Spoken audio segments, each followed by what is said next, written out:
Breaking news చూస్తున్నాం. ఈ నెల 19వ తేదీన జరగాల్సిన బీఆర్ఎస్ కీలక సమావేశం వాయిదా పడింది. 21వ తేదీకి వాయిదా వేస్తున్నట్లుగా కేసీఆర్ అధికారికంగా ప్రకటించారు. అయితే ఎంపీల కోసమే ఈ వాయిదా వేస్తున్నట్లు కూడా బీఆర్ఎస్ శ్రేణులైతే వెల్లడించారు.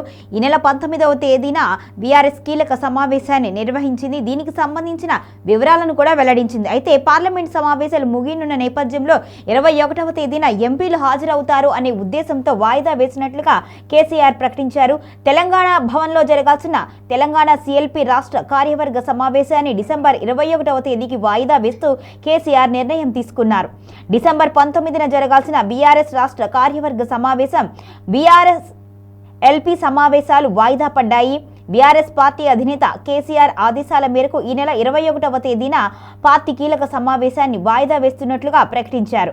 ఇక పార్లమెంటు సమావేశాల నేపథ్యంలో బీఆర్ఎస్ పార్టీ సమావేశాలు వాయిదా వేసినట్టుగా వెల్లడించింది. ఈ నెల 19వ తేదీతో పార్లమెంట్ శీతాకాల సమావేశాలు ముగియనున్నాయి. ఈ కారణంగా కీలక సమావేశంలో బీఆర్ఎస్ పార్టీ పార్లమెంట్ సభ్యులు కూడా పాల్గొనేందుకు వీలుగా ఈ సమావేశాన్ని కేసీఆర్ వాయిదా వేస్తూ నిర్ణయం తీసుకున్నారు. ప్రతిపక్ష నేత కేసీఆర్ అధ్యక్షతన ఈ నెల 21వ తేదీన తెలంగాణ భవన్ వేదికగా నిర్వహించే బీఆర్ఎస్ రాష్ట్ర కార్యవర్గ సమావేశంలో పార్లమెంట్ సభ్యులు, శాసనమండలి సభ్యులు, శాసనసభ్యులు పాల్గొననున్నారు.